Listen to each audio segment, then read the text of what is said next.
Hi everyone, I am Sugandha and watching ready to get update. और ये series में बहुत सारे क्वेश्चंस आ रहे हैं, तो चलिए स्ट्रेट अवे चलते हैं। सब्सक्राइब कर लीजिएगा चैनल और रेडी टू अपस्किल मेरा न्यू चैनल है जहां पे लेबर कोड्स आ रहे हैं, इंडस्ट्रियल कोड्स आ रहे हैं। प्लीज उसे चेक कर सकते हैं। यहाँ पे वीडियोस देखने हैं तो आपको मेंबरशिप लेनी पड़ेगी और वहां पे 4 सेशंस फ्री में है, तो वहां जाइए, उन्हें चेकआउट करिए, सब्सक्राइब करिए और मुझे बताइए कि वो कैसे हैं। ओके, चलिए तो सबसे पहले क्वेरी देखते हैं। ये एक मेरा सोर्सिंग का सेशन था, वहां पे आई हुई है। कैंडिडेट को कॉल करते हैं, उसे प्रोफाइल समझते हैं, तब कैंडिडेट इंटरव्यू के लिए हाँ भर देता है। जब अगले दिन कैंडिडेट को फोन करते हैं कि आज आपका इंटरव्यू है, तो फोन नहीं उठाता है। इस टॉपिक पर वीडियो बनाएं।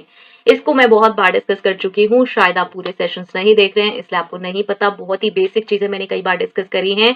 ये है शॉर्टफॉल का, ये है कैंडिडेट ड्रॉप आउट का। कैंडिडेट ड्रॉप आउट पे मैंने बहुत बार बात करी है। देखिए, आपकी फर्स्ट कॉल बहुत इंपॉर्टेंट कॉल होती है। जब आप किसी भी कैंडिडेट से बात करते हैं, आप कैसे बात कर रहे हैं, आप क्या चीजें कम्युनिकेट कर रहे हैं, आप उससे क्या चीज किस तरह से पूछ रहे हैं, इस पे बहुत कुछ डिपेंड करता है। और आप कॉल उसे क्यों कर रहे हैं, इस पे भी डिपेंड करता है।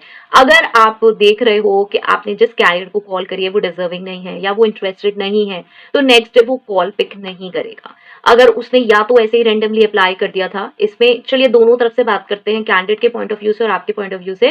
कैंडिडेट के पॉइंट ऑफ व्यू से बात करते हैं, तो कैंडिडेट को आपने कॉल करा, उसने ऐसे ही अप्लाई कर दिया था और आपने उससे बात करी, आप ये फिगर आउट नहीं कर पाए कि वो एक्चुअल में इंटरेस्टेड नहीं है, ठीक है। और वो आपसे बात करता रहा, वो आपके कुछ रैंडम क्वेश्चंस को उसने आंसर कर दिया। कहीं ना कहीं उसका एटीट्यूड कैजुअल होगा, जिससे आप ट्रेस आउट कर सकते हो कि ये कैंडिडेट अपनी जॉब में बिल्कुल सेट है, या फिर अगर वो सेट नहीं भी है तो वो आपके यहाँ आगे प्रोसीड नहीं करेगा।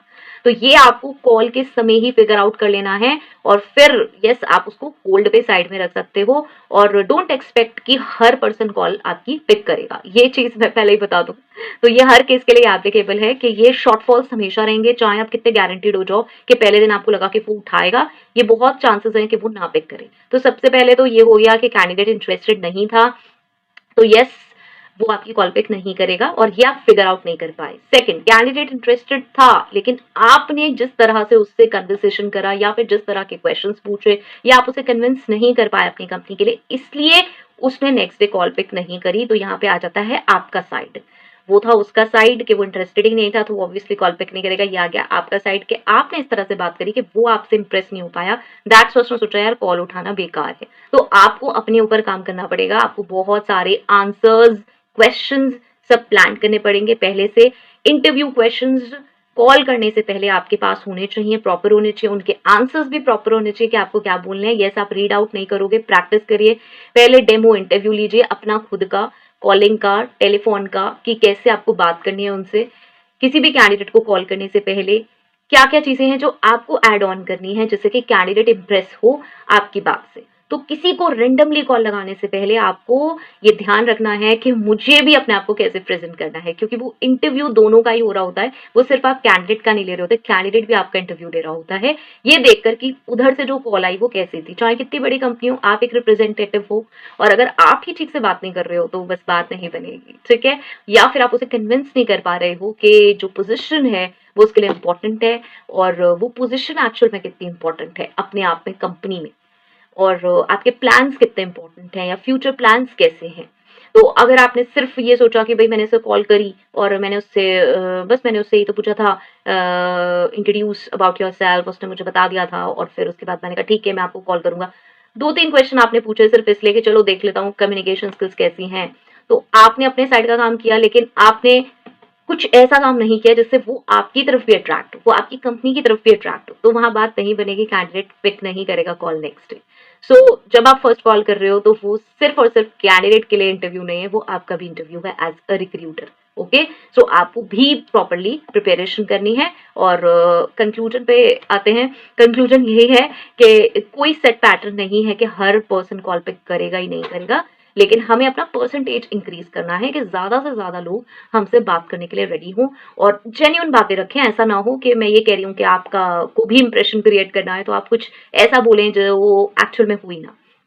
आपको जो भी बोलना है वो सही बोलना है, ऑनेस्टली बोलना है। यस, उसको बोलने का तरीका आप अच्छा बना सकते हो, प्रेजेंटेशन अपनी इंप्रूव कर सकते हो, लेकिन जेन्युइन रहिए, stay true to yourself and to the company and to the candidate. Okay, चलिए नेक्स्ट देखते हैं। ये क्वेरी आ रही है, ma'am please make videos on HRMS software, also please tell us which software is best and affordable along with approx prices and how does it work इसका tutorial. देखिए मैंने बहुत सॉफ्टवेयर के ट्यूटोरियल लाने की कोशिश करी है, बट मुझे ऐसी किसी कंपनी के कोई भी ऑफर्स समझ नहीं आ रहे हैं। मतलब मुझे सच में कोई ट्यूटोरियल ऐसा समझ में नहीं आ रहा है, कोई सॉफ्टवेयर एक्चुअली में ऐसा समझ नहीं आ रहा जिसका मैं ट्यूटोरियल दे सकूं।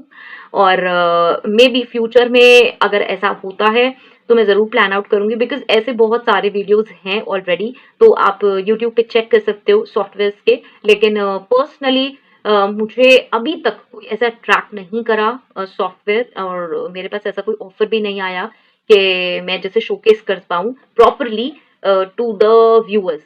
तो जब तक मैं पूरी तरह से श्योर नहीं होंगी किसी सॉफ्टवेयर के लिए, उसके सारे फीचर्स के लिए, सारे टूल्स एप्लीकेशंस के लिए, तब तक मैं किसी को कोई रिकमेंड नहीं करूंगी, ठीक है। वैसे आप अगर सर्च करोगे ना तो आपको बहुत सारे मिल जाएंगे, लेकिन कहीं ना कहीं मुझे ऐसा लगता है कि जैसे कहीं ना कहीं किसी चीज में क्लैरिटी नहीं है, पूरी क्लैरिटी नहीं आ रही है, तो इसलिए मैं अभी वो कोई भी ट्यूटोरियल नहीं दे रही हूँ, ठीक है। जब आएगा तो सबको पता ही चलेगा। चलिए नेक्स्ट आता है हमारा, I have done my graduation in English and sociology from IGNOU when choosing career. I have research so much and one career that is aligned with my interest, it is human resource, although now I have prepared all from your channel but can't afford to do MBA and I'm keen interested to become HR professional. Ma'am, can I be good to HR professional and my maths is also weak but I solving this. Okay, देखिए ऐसा है, आपने graduation किया English में sociology और आपको ये career बहुत इंटरेस्टिंग लगता है, तो करियर में क्या चीज़ें इंटरेस्टिंग लगती हैं पहले उसको नोट डाउन कीजिए, ठीक है। और उस में आपको एक्चुअली करियर में क्या चाहिए, आपके अंदर क्या स्किल्स होनी चाहिए, पहले उसको भी नोट करिए। जैसे पेरोल का पार्ट है तो उसमें ऐसा नहीं कि एग्जैक्ट मैथ्स की जरूरत है, लेकिन हाँ ये है कि कुछ बेसिक कैलकुलेशंस आना, आप ट्रेस आउट कर पाए कुछ चीजें। अब 1000 5000 एम्प्लॉयज का डेटा ऑब्वियसली एक्सेल में ही करोगे, लेकिन एक चीज होती है ना कि बेसिक मैथ्स होती है, एक बेसिक कैलकुलेशंस हैं, बेसिक एनालिसिस हैं, वो चीजें थोड़ी सी चाहिए होती हैं। तो अगर वो चीजें नहीं है तो आजकल तो सब यूट्यूब है, आप सब पढ़ सकते हो, तो ऐसा कुछ नहीं है कि आप उसे अपग्रेड नहीं कर सकते। सिर्फ डिग्री नहीं इंपॉर्टेंट होती, जब आप जाओगे अपने आप को प्रेजेंट करोगे कहीं पर भी और आपसे कुछ 2 4 5 क्वेश्चंस पूछे जाएंगे या आपसे कुछ मल्टीपल चॉइस क्वेश्चंस भी आंसर करवाए जाएंगे, वहां पे आप ये कहोगे कि ये मेरी वीक है, तो बात नहीं बनेगी। जब तक आपको अभी जॉब नहीं मिल रही आप कुछ भी अपने अंदर अपग्रेड कर सकते हो, आज ये बहुत बड़ी चीज नहीं है। एमबीए का ये है कि अभी आप अफोर्ड नहीं कर सकते, आपको जॉब लग जाएगी, आप थोड़ी सेविंग करें, आगे जाके आप एमबीए कर लो, तो बहुत नॉर्मल हो गया आज के टाइम में कि 2 3 5 इयर्स के गैप के बाद आपने पोस्ट ग्रेजुएशन एमबीए कर लिया, तो वो भी कोई बहुत बड़ी चीज नहीं है। लेकिन हाँ अगर आपको इसमें जॉब चाहिए तो जॉब के क्या क्या क्राइटेरिया है, जहां पे आपको जॉब चाहिए, जिस कंपनी को आप एज करना चाह रहे हो, जो कंपनी आप चाह रहे हो टारगेट कर रहे हो, उस कंपनी का क्या क्राइटेरिया है, उस क्राइटेरिया को एक जगह नोट करो, उसमें से आप कहाँ लैक कर रहे हो उसको देखो, उसको अपग्रेड करो, क्योंकि जॉब तभी मिलेगी जब आप उसके क्राइटेरियाज को फुलफिल करोगे। ये सिर्फ कह देने से कि मैं ये चाहती हूँ या चाहता हूँ या आई कैन, मैं बन सकती हूँ बन सकता हूँ, उससे बात नहीं बनेगी। बिकॉज जब भी आप एक्चुअल इंटरव्यू दोगे तो उन्हें जो चीजें अपने क्राइटेरिया में चाहिए, फुलफिल्ड चाहिए, जो उन्होंने एलिजिबिलिटी क्राइटेरिया में मेंशन किया है वो चीजें उन्हें चाहिए। तो वहां पर सिर्फ ये कह देना कि नहीं मेरा इंटरेस्ट तो है लेकिन मेरे पास ये नहीं है, बात नहीं बनेगी, ठीक है। तो आप पहले क्राइटेरिया चेक कर लो जहां पे आप जॉब चाहते हो, जिस प्रोफाइल में आप जॉब चाह रहे हो वहां पे क्या क्या चीजें इंपॉर्टेंट है, क्या चीजें चाहिए, वो स्किल्स आप अपने अंदर अपग्रेड कर लो। आजकल तो 2 4 5 महीने हमें पता भी नहीं चलता जॉबलेस हुए हुए कितना टाइम हो जाता है, और उसमें हम सिर्फ अपने माइंड में यही बना के रखते हैं जॉब नहीं मिल रही जॉब नहीं मिल रही। उसी में अगर हम एक रूटीन बना लें कि यार चलो मैं ये स्किल्स अपग्रेड कर लूँ इतने टाइम में, तो यस बात बन सकती है और हम बहुत स्किल्स अपग्रेड कर सकते हैं। बिकॉज आजकल सब चीजें ऑनलाइन, आप बहुत आसानी से अपने आप को अपग्रेड कर सकते हैं। ओके चलिए एक क्वेरी है, आई डोंट नो आप शायद इंटर्नशिप पूछ रहे हो या आप इंटर्नशिप कर चुके हो, क्या है, please tell recently MBA graduate in HR internship. Internship के बारे में मैं कई बार बात कर चुकी हूँ। अगर आप इंटर्नशिप चाह रहे हो तो इंटर्नशिप अप्लाई करने का यही तरीका है, आप रोज you have to apply on daily basis. आप जहां भी रहते हो, जिस भी स्टेट में हो या जहां पे भी जिस लोकेशन में चाह रहे हो, वहां की कंपनीज को प्रॉपरली एक रजिस्टर में नोट डाउन करो, वहां पे चेकआउट करो कौन सी जॉब्स निकल रही हैं। अगर नॉर्मल जॉब्स निकल रही हैं, फ्रेशर जॉब्स निकल रही हैं, वहां भी अप्लाई कर दो। वॉक-इन्स निकल रहे हैं, वॉक-इन्स में चले जाओ, वहां पे एक्सप्रेस कर दो कि भाई मेरे को इंटर्नशिप चाहिए या आप मुझे कम भी पे कर सकते हो, आई एम रेडी टू। देखिए बहुत बार ऐसा होता है,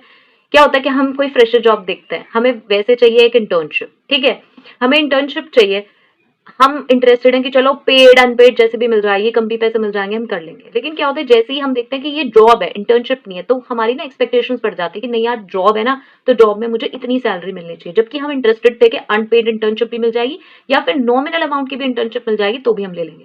तो हम ये बात जॉब में भी तो जाके बोल सकते हैं कि अगर कोई फ्रेशर जॉब है तो वहां पे भी हम कह सकते हैं कि भाई आप मुझे 6 मंथ्स 1 ईयर के लिए एज एन इंटर्न रख लो, ठीक है, और आप मुझे फिर कंटिन्यू करा लेना, और पेड या अनपेड जो भी आप एक्सपेक्ट कर रहे हो, अगर वो आपको 10-12 वहां पे लिखा हुआ है 10-12 फ्रेशर में जॉब है 10-12 की, ठीक है, 10,000 12,000 वो आपको पे करेंगे। आप कह रहे हो यार एज जॉब तो बहुत कम है, लेकिन एज इंटर्नशिप अगर आप इससे कम अमाउंट में भी रेडी हो, क्योंकि आप ये कह रहे हो कि यार मुझे पेड मिल जाए या अनपेड मिल जाए मैं रेडी हूँ, ठीक है, तो आप क्या कर सकते हो, वहां पे बता सकते हो, उन्हें कह सकते हो कि भाई आप मुझे कम में चाहे दे दो लेकिन मुझे इंटर्नशिप दे दो, ठीक है, बिकॉज वो आपको हेल्प करेगी। अगर सच में वो अच्छी जगह है जहाँ पे आप कुछ चीज सीख सकते हो, आपको एंट्री मिल सकती है, फिर उसके बाद आप नेक्स्ट लेवल पे जा सकते हो, तो आप ऐसा कर सकते हो।